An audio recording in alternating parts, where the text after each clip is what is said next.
kubur kosong berbicara. Kok bisa? Mana mungkin benda mati bisa bicara? Saudara, bahkan kitab suci mempunyai begitu banyak mutiara gaya bahasa.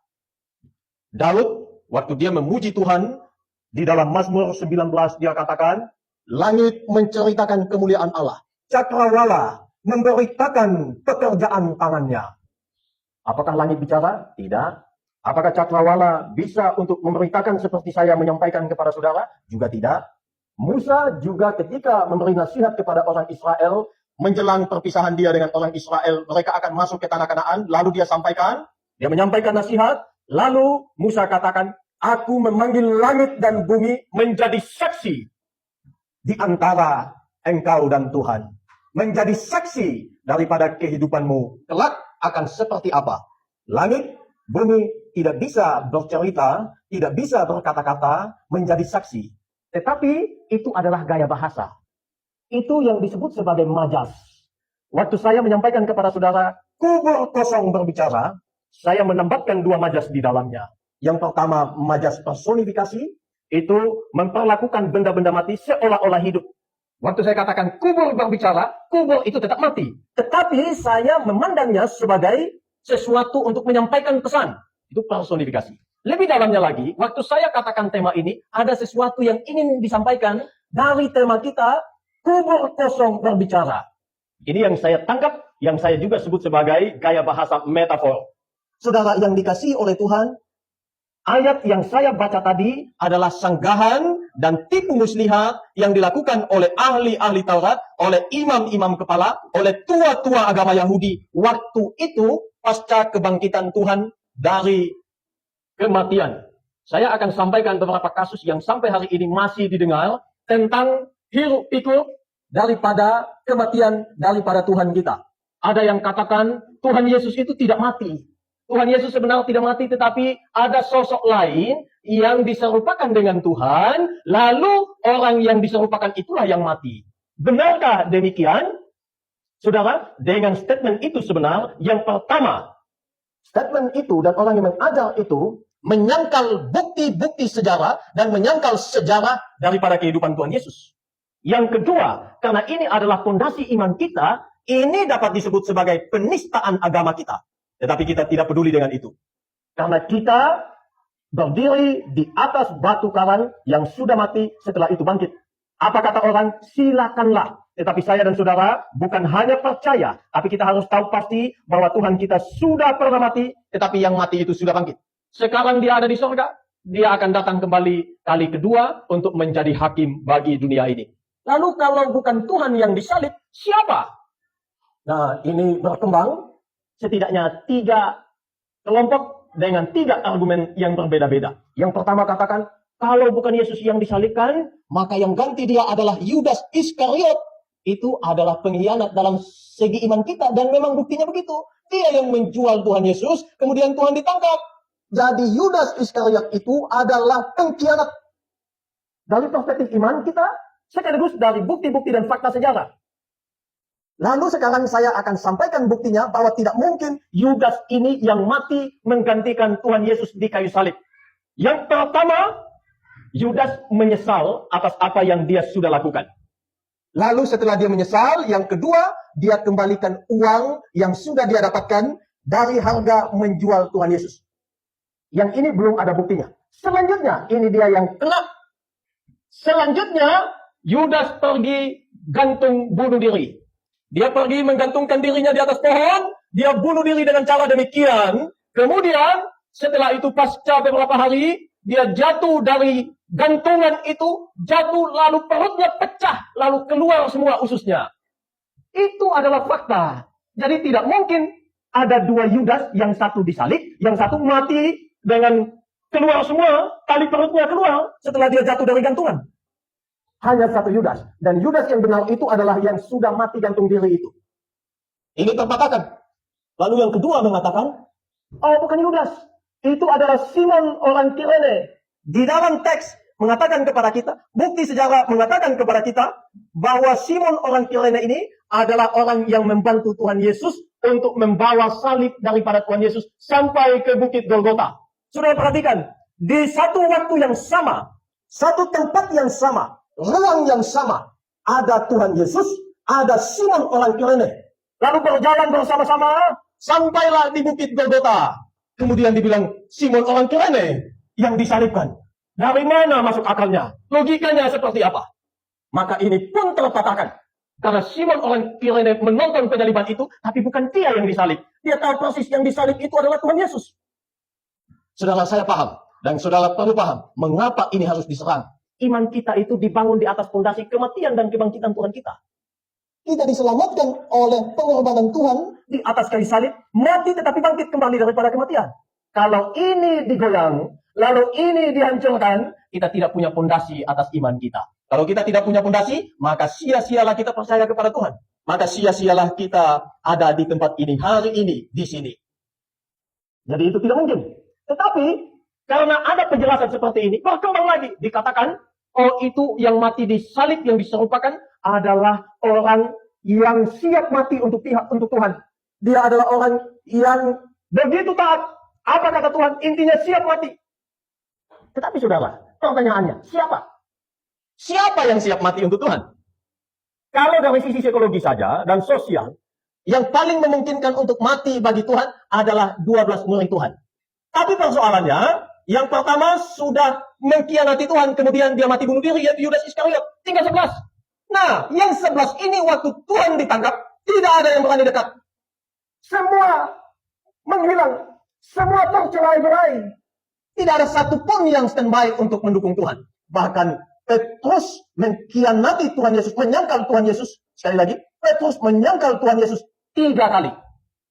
Saudara pikirkan itu. Jadi tidak mungkin orang yang paling dekat Tuhan siap mati untuk Tuhan. Dalam konteks sebelum Tuhan bangkit ya. Setelah Tuhan bangkit, maka banyak orang yang siap mati untuk Tuhan.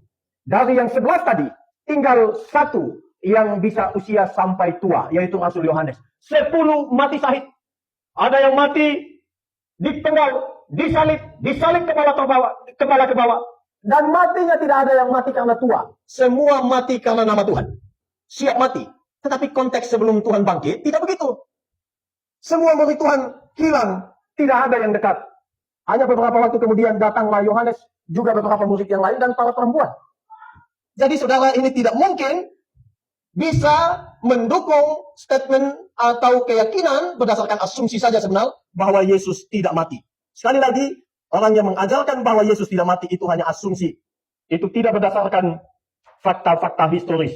Saudara, saya akan sampaikan kepada saudara bahwa Yesus sudah mati, tetapi setelah mati dia bangkit. Karena waktu saya dan saudara berpikir dan meyakini dan membuktikan bahwa Yesus bangkit, dia harus mati dulu. Orang yang mati baru setelah itu dia hidup disebut bangkit. Kalau hidup seperti kita ini, belum pernah mati, tidak mungkin disebut sebagai bangkit. Jadi kebangkitan adalah pertentangan dengan kematian sebenarnya. Dan kematian sudah dikalahkan Tuhan, dia bangkit. Tapi saya akan sampaikan kepada saudara, bukti-bukti yang membawa Tuhan pada kematian, dan sekaligus membuktikan bahwa memang Yesus mati. Yang pertama, Yesus ditangkap, diadili, dan dihakimi oleh Mahkamah Agama Yahudi. Namanya disebut sebagai Sanhedrin. Jadi Tuhan ditangkap, dibawa kepada imam besar, lalu di situ ada anggota-anggota dari Mahkamah Agama. Ya, kurang lebih seperti mahkamah tertinggi di Indonesia, Mahkamah Agama. Lalu waktu itu disebut Mahkamah Agama atau Majelis Agama, namanya Sanhedrin. Itu adalah majelis atau mahkamah yang mempunyai otoritas tertinggi di antara orang Yahudi. Kepalanya adalah imam besar. Namanya adalah Kayafas. Dia diadili. Ini bukti sejarah loh. Kita tidak bisa untuk mengatakan, itu bohong, itu tipuan. Tidak. Ini bukti sejarah. Saya akan sampaikan kepada saudara bukti luar selain dari yang saya sampaikan ini. Jadi yang pertama dia diadili oleh Sanhedrin, majelis tertinggi yang ada pada waktu itu. Yang kedua, Yesus dijatuhi hukuman mati dengan cara disalib oleh pengadilan pemerintah yang sah. Waktu itu pemerintah yang sah adalah Romawi. Melalui Pontius Pilatus, Yesus dijatuhi hukuman mati. Dan itu ada tertulis. Gimana mungkin Yesus tidak mati? Padahal secara administrasi tertulis Yesus disalibkan, diberi hukuman mati oleh Pontius Pilatus pada zaman Tuhan Yesus. Itu adalah poin kedua, membuktikan bahwa Tuhan kita mati. Sisi lain, pada saat peristiwa itu banyak saksi, banyak mata. Bukan hanya orang yang percaya kepada Tuhan Yesus, bukan hanya 11 murid dan perempuan-perempuan yang percaya kepadanya yang menyaksikan penyaliban itu. Bahkan orang yang tidak percaya Tuhan juga menyaksikan. Tentu yang ada hidup di zaman itu dan yang ada di Yerusalem menyaksikan. Saudara, saya berkhotbah begini, saya sampaikan tentang kebangkitan Tuhan, bahkan sebelum bukti daripada kematian Tuhan, lalu ada yang mengatakan, Andy James tidak pernah berkhotbah begitu. Padahal ada banyak saksi. Ada banyak saksi dari penyaliban Tuhan sampai pada kematian Tuhan. Lalu mau dikatakan, bukan Tuhan yang mati. Lalu siapa yang mati? Ditanya siapa yang mati juga tidak ada bukti yang sahih, yang kuat untuk mendukung statement itu. Sekali lagi, itu serangan pada iman kita. Tapi kita tidak mungkin goyah dengan hal yang demikian. Cukup? Belum. Saya tambahkan satu bukti lagi kepada saudara. Yang keempat, ini bukti penting yang juga berkaitan dengan tema kubur kosong berbicara. Setelah Tuhan mati, dia diturunkan dari salib, lalu dia dikuburkan di kuburan Yusuf Arimatea. Itu satu. Di kuburan Yusuf Arimatea, lalu kubur itu memang ada. Jadi setelah dikuburkan, selanjutnya ditutuplah kubur itu dengan batu, pintunya terbuat dari batu yang sangat besar. Kalau hanya 2-3 orang dari kita, apalagi yang cewek, tidak mungkin untuk pindahkan batu itu. Ditutuplah pintu kubur itu. Jadi di dalamnya sudah ada mayat Tuhan Yesus. Ditutup pintunya. Berarti ini menyatakan bahwa memang terjadi peristiwa itu. Setelah ditutup, ini berkaitan dengan kebangkitan Tuhan juga, dimeteraikan dengan meterai pemerintah, lalu dijaga ketat oleh prajurit yang pegang tombak, pegang pedang. Ini berkaitan dengan tipu muslihat sebentar. Dikatakan murid-murid Tuhan datang mencuri malam-malam saat serdadu sedang tidur. Tidak mungkin ini sesuatu yang mustahil. Tidak mungkin. Saya akan buktikan kepada saudara. Tapi intinya pada bagian ini, kubur itu ada. Tuhan Yesus dikuburkan di dalam kubur Arimatea, Yusuf. Kemudian dimeteraikan dan dijaga ketat. Dijaga ketat itu. Itu adalah bukti-bukti yang saya pikir sah untuk kita meyakini berdasarkan fakta itu bahwa Tuhan betul-betul mati. Tetapi ada 2 sejarawan lagi yang tidak percaya Tuhan Yesus, tetapi menuliskan peristiwa itu. Yang pertama namanya Flavius Josephus. Ini adalah sejarawan Yahudi. Dia tuliskan bahwa Yesus disalibkan. Nah, waktu ini dituliskan demikian dan tulisannya di abad 1 loh. Itu abad yang sama dengan kehidupan Tuhan Yesus. Tuhan Yesus hidup di abad 1. Orang yang nulis ini tulis di abad 1 juga. Jadi kemungkinan besar kalau dia tidak nonton langsung, setidaknya berita itu masih hangat di telinga dia. Dia uji dan dia buktikan, lalu dia tulis. Ini sejarawan. Sejarawan itu menulis sesuatu berdasarkan fakta dan bukti. Jadi tulisannya adalah tulisan faktual, bukan tulisan ngarang. Dan dia tulis, Flavius Josephus tulis, Yesus disalibkan. Itu sejarawan Yahudi, bukan sejarawan Kristen. Dia tidak percaya Tuhan Yesus, tapi dia tulis secara objektif. Yang kedua, yang tulis itu adalah sejarawan Romawi namanya Tacitus. Tacitus ini juga hidup di abad 1 dan abad kedua. Dia tuliskan bahwa Tuhan Yesus yang disebut Kristus dihakimi, diadili, dan diberi hukuman mati oleh Yang Mulia Pontius Pilatus di bawah pemerintahan Kaisar Tiberius. Itu lengkap itu dia tulis. Memang sesuai dengan fakta Alkitab, dikatakan Tuhan Yesus dihukum mati oleh Pontius Pilatus. Mengapa dalam pengakuan iman kita perlu ungkapkan itu? Karena itu mensahkan satu peristiwa secara tata negara, secara administrasi negara. Jadi yang memberi hukuman mati itu memang adalah pemerintah yang sah. Dan dituliskan oleh Tacitus seperti yang saya sampaikan kepada saudara tadi. Dan waktu itu kaisar yang memerintah adalah Tiberius. Jadi klop dengan apa yang terjadi di masa Tuhan Yesus. Itu bukti non-Alkitab, di luar Alkitab. Nah, dari bukti-bukti itu, mana mungkin kita mengatakan Tuhan Yesus tidak mati? Lalu kalau Tuhan Yesus sudah mati, firman Tuhan katakan kepada kita juga, Tuhan Yesus bangkit daripada kematian. Sekilas aja saya kasih tahu kepada saudara, sebenarnya mulai muncul ajaran sesat seperti ini, itu dimulai di akhir abad kedua, berkembangnya di abad ketiga. Itu sudah 1 abad lebih pasca kehidupan Tuhan Yesus. Saudara perhatikan baik-baik ini. Setelah abad kedua, abad ketiga, mulailah muncul ajaran sesat seperti ini. Dan ajaran ini, saudara, muncul bukan dari luar, tapi dari dalam. Ini yang disebut sebagai sekte Kristen waktu itu, namanya adalah sekte Gnostik, yang mengutamakan ilmu pengetahuan. Pendekatannya adalah bagaimana ilmu pengetahuan harus ditinggikan. Dan dalam konsep Gnostik ini, yang pertama, mereka begitu meninggikan hal yang rohani dan merendahkan hal yang jasmani. Mereka memandang jiwa ini begitu tinggi, tetapi melihat tubuh ini begitu hina. Ini adalah dasar daripada penolakan Yesus mati secara fisik. Karena mereka menolak Yesus mati secara fisik, maka mereka mencari alternatif lain untuk mendukung pahamnya yang sudah keliru, yang sesat itu, supaya match dengan peristiwa yang ada. Lalu mereka bilang bahwa Yesus diserupakan dan seterusnya. Mereka mempunyai anggapan, mana mungkin anak Allah, Allah yang begitu besar itu, yang kemudian turun ke dunia, mengambil rupa persis sama, bahkan sungguh-sungguh manusia. Tidak mungkin, katanya begitu. Lalu muncullah ajaran yang disebut sebagai doketisme, dari kata dokein, serupa. Jadi, misalkan Adi Jacks, saudara lihat manusia, tapi dipandang oleh kaum dokein, oh, hanya serupa manusia, tapi sebenarnya bukan sungguh-sungguh manusia. Itu pengajarannya begitu. Dari pengajaran sesat ini. Supaya sama dengan paham gnostiknya. Disatu padukan. Ini yang saya singgung sebelumnya sebagai sinkritisme yang pada akhirnya memunculkan pengajaran-pengajaran yang tidak sesuai dengan kebenaran Alkitab. Mereka pikir Allah itu terlalu agung, sehingga tidak mungkin sungguh-sungguh ambil rupa, sungguh-sungguh menjadi manusia. Tadi yang saya sudah katakan di awal, fisik ini bagi mereka terlalu hina, terlalu rendah. Fisik ini dipandang sebagai bagian yang jahat, sehingga tidak mungkin Allah bersatu di dalamnya, bahkan jadi manusia. Dengan penjelasan-penjelasan begini sampai runutlah, pada akhirnya mereka bilang, bukan Yesus yang mati. Tidak mungkin Yesus mati. Karena kalau Yesus mati, dia jadi manusia tentunya. Kalau dia jadi manusia, mana mungkin yang ilahi jadi yang seperti kita ini? Tidak mungkin. Katanya demikian. Maka muncullah pengajaran yang dikatakan Yesus waktu mati itu diserupakan. Mereka mengaku bahwa Yesus adalah anak Allah. Tetapi mereka tidak mengaku bahwa Yesus sungguh-sungguh manusia. Ini persoalannya.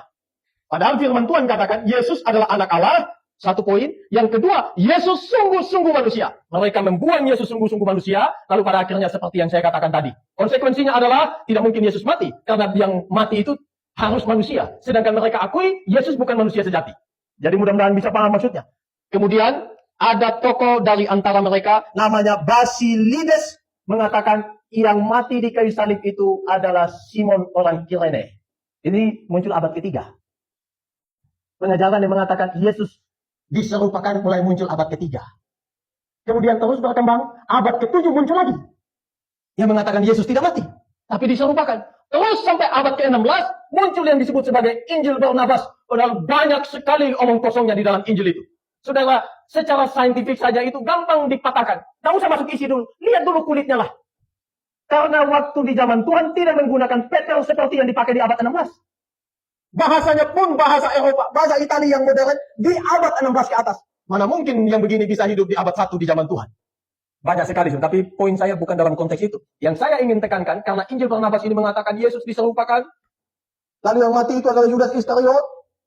Itu yang saya maksudkan, bahwa itu adalah tulisan dari orang yang tidak percaya Tuhan Yesus. Kemudian dia mengklaim dan mendukung keyakinannya dengan menulis yang disebut sebagai Injil Barnabas. Kenapa dia menamakan Injil atau tulisan itu sebagai Injil Barnabas?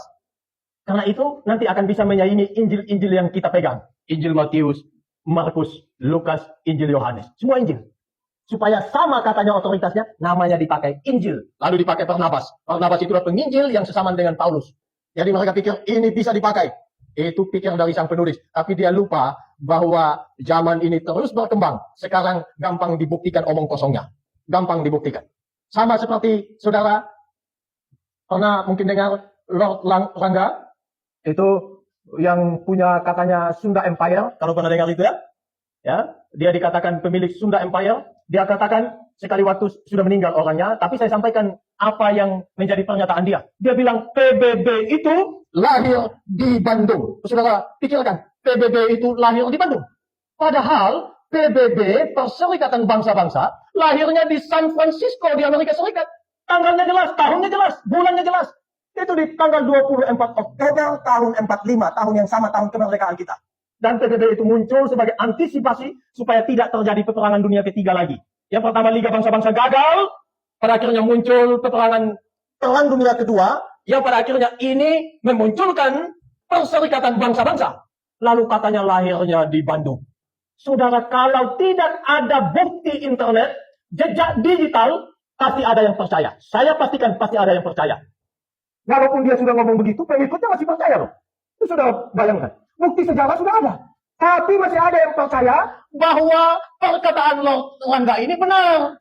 Ini persoalannya, literasinya yang kurang. Tidak mau mencari bukti yang sahih. Hanya pengen apa yang dia ingin dengar. Tidak disebut sebagai bias nanti. Hanya ingin dengar apa yang dia ingin dengar apa yang dia sudah ada dalam otaknya, supaya mendukung prasangkanya. Ini persoalannya. Makanya tidak bisa jadi objektif. Pada akhirnya menyimpulkan sesuatu dengan keliru. Satu yang hangat lagi, tentang ijazah Jokowi hari-hari ini. Saudara, bayangkan, orang yang ngotot bilang itu ijazah palsu, berusaha untuk membuktikan bahwa Jokowi itu bukan lulusan UGM. Padahal tidak UGM, Universitas Gadjah Mada itu tidak kaleng-kaleng loh di Indonesia. Dia diperhitungkan sebagai salah satu universitas terbaik di Indonesia. Kemudian dari pihaknya sudah menyampaikan bahwa Bapak Presiden kita yang ketujuh, Insinyur Joko Widodo, pernah kuliah di situ. Satu. Yang kedua, dosen-dosen yang ngaku bahwa memang Jokowi pernah kuliah di situ. Yang ketiga, bayangkan, yang sesaman dengan Jokowi, mahasiswa-mahasiswa yang sesaman dengan Jokowi, Pak Jokowi sudah menyampaikan bahwa Bapak Jokowi memang pernah studi di situ. Tapi karena niat hati yang tidak beres, mungkin karena sakit hati, dipecat atau lain sebagainya, tidak tahu kenapa, tidak objektif menilai itu, pada akhirnya bilang, itu palsu. Sekarang Pak Jokowi sudah laporkan, nah, mulai cacing kepanasan. Tapi poinnya yang saya ingin sampaikan, bahkan yang palsu pun bisa dianggap sebagai sesuatu yang benar. Tapi puji Tuhan, dengan jejak digital yang ada seperti hari ini, dua kasus yang saya katakan tadi gampang dipatahkan. Nah, persoalannya, yang saya sampaikan berkaitan Tuhan Yesus, belum ada digital, belum ada kecanggihan teknologi seperti itu, belum ada internet yang seperti kita pakai. Kalau ada satu peristiwa, orang tinggal ambil HP, videoin, langsung viral itu. Coba zaman Tuhan Yesus sudah ada begitu. Waktu Yesus dibawa dari Yerusalem sampai ke Bukit Golgota, divideokan. Saudara perhatikan, divideokan. Lalu mati di kayu salib, dibawa dikubur, divideokan semua. Semua ada jejak digitalnya. Seandainya begitu, tidak tahu bagaimana iblis menggunakan cara untuk memanipulasi, memutar balik kebenaran dan fakta yang ada. Tetapi saudara yang dikasihi oleh Tuhan, sekalipun demikian, cukup bagi kita untuk percaya sesuai bukti-bukti yang ada bahwa Yesus sudah mati, tetapi bukan hanya mati, dia sudah bangkit. Dan dalam kebangkitan inilah tema kita, kubur kosong berbicara. Ayat yang kita baca tadi menyampaikan beberapa hal. Dikatakan penjaga-penjaga saking ketakutan lari ke kota. Sampai ke kota ketemu dengan imam-imam kepala. Lalu sampaikan apa yang terjadi. Segala sesuatu disampaikan. Saudara, waktu ketakutan begitu menyampaikan, tidak ada bohong itu. Semua keluar, mengalir semua ceritanya. Didengarlah oleh pemuka-pemuka agama ini. Ternyata begitu ya. Mereka berembuk. Kumpul semua, ayo kita kumpul. Ini faktanya begini, tidak mungkin mereka bohong. Lalu setelah mereka rembukan, dapatlah satu jawaban kesimpulannya. Mereka katakan, ini tidak boleh disampaikan ke publik. Kita harus tutup fakta dan kebenaran yang ada. Lalu mereka menyogok 3 hal yang mereka lakukan. Yang pertama, menyogok penjaga-penjaga kubur itu. Itu prajurit ya, bukan penjaga biasa.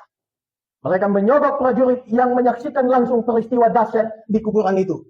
Nyogoknya tidak main-main. Bukan 1-2 juta. Dikatakan, they gave much money for the soldiers. Dalam teks bahasa Inggrisnya. Kalau di kita dikatakan sejumlah besar uang. Itu sebenarnya sejumlah besar. Itu uangnya besar dikasih begitu maksudnya. Untuk uang tutup mulut. Wah, enak juga ya, tutup mulut. Tidak perlu bicara, uangnya besar dapat. Walaupun sudah ada rasa takut karena peristiwa itu, tetapi dikalahkan oleh uang yang banyak. Much money itu buat semua jadi gelap. Tidak bisa menyampaikan satu kebenaran. Dan tidak bisa menceritakan fakta-fakta yang mereka alami dan mereka lihat langsung. Mereka tutup mulut. Itu yang pertama. Pemuka agama menyogok para prajurit. Yang kedua, bukan hanya sogok, tapi mereka ajari prajuritnya untuk berbohong. Mereka bilang, itu ada di ayat yang ke-11, yang ke-13, kamu harus mengatakan bahwa murid-muridnya datang malam-malam dan mencurinya ketika kamu sedang tidur. Saudara bayangkan ini. Diajari untuk ceritakan yang itu ya. Tidak boleh ada cerita yang lain ya. Ceritakan bahwa muridnya datang tengah malam, saat kami tidur, mereka curi mayatnya. Nah ini saya kembali kepada bukti yang tadi. Gimana mungkin murid Tuhan Yesus bisa curi mayatnya? Yang pertama, mereka sedang berduka cita. Yang kedua, yang jaga ini bukan orang kaleng-kaleng. Yang jaga kubur Tuhan Yesus adalah prajurit yang pegang tombak, pegang pedang. Yang termati di medan peperangan. Lalu datanglah orang yang tidak tahu apa-apa, mau datang curi mayat Tuhan Yesus. Mana mungkin bisa terjadi? Dan itu terjadi pada hari ketiga. Tepat seperti yang dikatakan oleh Tuhan bahwa dia akan bangkit pada hari ketiga. Mengapa mereka tidak curi di hari pertama? Kenapa datangnya hari ketiga? Itu jadi banyak persoalan, jadi banyak tanya atas kebohongan yang terjadi. Karena memang kalau seseorang berbohong, dia harus mencari cara yang lain untuk menutupi kebohongan ini. Maka prinsipnya, satu kebohongan yang dilahirkan akan melahirkan kebohongan-kebohongan yang lain. Itu prinsipnya begitu. Nah, ini terjadi. Mereka bilang seperti yang saya bacakan tadi itu. Dan ini disampaikan sampai hari ini dikatakan oleh kitab suci, kebohongan yang terjadi demikian.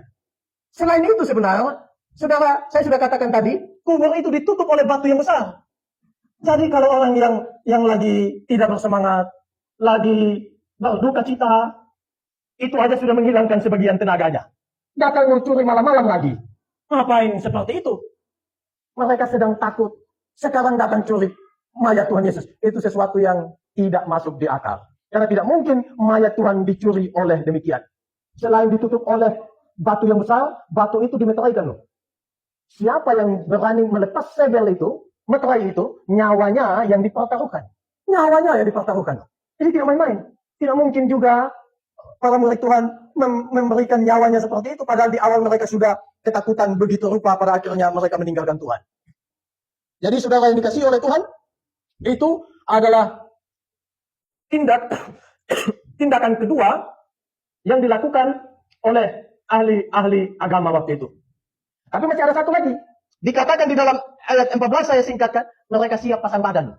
Jadi kalau wali negeri tahu tentang ini, dia panggil kamu, tenang saja. Kami yang akan bicara sama wali negeri. Kami akan sampaikan kepada Pontius Pilatus, sehingga kamu tidak akan mengalami kesulitan. Dan memang betul mereka tidak alami kesulitan. Kenapa? Karena yang ngomong ini kan punya otoritas juga. Punya pengaruh juga. Justru karena mereka punya pengaruh lah, maka Yesus bahkan bisa sampai disalib. Yesus sampai disalib. Padahal sebenarnya secara hati nurani, Pontius Pilatus tidak mau salibkan Tuhan Yesus.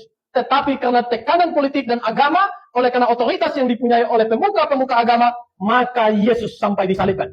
Jadi waktu mereka katakan begitu kepada prajurit, prajuritnya aman, tenang, tidak mungkin Tuhan Yesus. Tidak mungkin mereka akan ditangkap lalu diadili oleh karena itu. Nah sekarang kita coba bertanya nih. Kalau seandainya Yesus betul dicuri, mengapa murid Tuhan Yesus tidak ditangkap? Satu, mengapa murid-murid Tuhan Yesus tidak dibawa ke pengadilan? Karena itu yang akan mensahkan dan membuktikan kebenarannya seperti apa, faktanya seperti apa. Mengapa tidak dilakukan oleh pemuka agama? Mengapa tidak ada satu pun membawa para murid Tuhan oleh karena kasus ini? Tidak ada yang membawa mereka ke pengadilan. Tidak ada yang menangkap mereka oleh kasus hilangnya mayat Tuhan Yesus. Nah sebenarnya saudara, yang pertama alasannya, karena orang-orang ini tahu faktanya. Faktanya bahwa Yesus betul sudah bangkit. Tahu kebenarannya bahwa Yesus sebelum dia mati, dia sudah katakan hari ketiga saya akan bangkit. Itu sebab mereka minta ke Pilatus untuk harus jaga baik-baik, jaga ketat kubur daripada Tuhan Yesus. Kalau tidak, nanti dia bangkit. Padahal itu tidak bisa untuk menahan kebangkitan Tuhan. Lalu yang kedua, ini yang penting juga. Kalau sampai ditangkap, maka prajurit juga pasti akan diadili. Kalau prajurit diadili, maka mereka pasti akan membuka fakta dan kebenarannya. Mengapa demikian? Saudara, kalau prajurit menjalankan tugas, lalu lalai menjalankan tugas, hukuman paling berat bagi prajurit itu adalah kehilangan nyawanya. Nah ini mereka lalai. Apalagi Tuhan Yesus di zaman itu adalah sosok yang viral, yang fenomenal. Peristiwa ini adalah peristiwa yang viral, yang mengundang daya tarik dan perhatian dari berbagai penjuru untuk tertuju matanya ke Yerusalem. Jadi ini dipandang sebagai kelalaian, bahkan kegagalan yang fatal, yang pada akhirnya mengancam nyawa prajurit-prajurit. Nah kalau sudah seperti ini, saya pastikan prajurit waktu dibawa ke pengadilan, pasti dia ngomong kebenarannya. Nah ini ahli agama paham, dan mereka betul juga jeli dan mempunyai critical thinking yang tinggi, yang pada akhirnya mereka putuskan ini tidak boleh ditangkap. Kalau tangkap nanti kita yang kena. Ini sama kita memercik air, didulang, kena kita sendiri nanti. Ini mereka paham benar, dan pada akhirnya tidak ditangkap. Apalagi dikatakan yang mereka ajari itu, saat kami tidur, muridnya datang ambil mayatnya malam-malam. Wah, celaka untuk prajurit itu. Tapi untung tidak dikasuskan. Kalau kasuskan, ya prajuritnya bisa lolos. Yang kena itu adalah pemuka-pemuka agama, malu jadinya. Lalu yang ketiga, saudara, apa yang mau diproses? Tidak ada mayat. Mereka juga tidak bisa membuktikan bahwa betul mayat itu diambil oleh murid Tuhan. Dan karena tidak ada mayat, maka prinsipnya kubur itu kosong. Mereka sepakat bahwa sebenarnya Tuhan bangkit itu dalam keyakinannya. Kubur itu kosong. Untuk kubur kosong bisa tahu kubur kosong, pintunya dibuka. Yang membuka pintu adalah malaikat. Lihat ke dalam, tidak ada lagi Tuhan Yesus. Tidak ada mayat Tuhan, karena mayat itu sudah jadi manusia yang hidup. Sudah hidup. Inilah yang saya sebut sebagai kubur kosong bicara. Setidaknya 4 hal menyangga dan mendukung dari peristiwa yang ada ini. Yang pertama saya sampaikan untuk sanggahan atau bungkaman. Kubur kosong bicara, yang pertama, membungkam kebohongan bahwa Yesus tidak mati. Ini penting. Kita harus percaya, dan memang faktanya begitu, bahwa Yesus mati. Kalau Yesus tidak mati, maka kita pasti mati.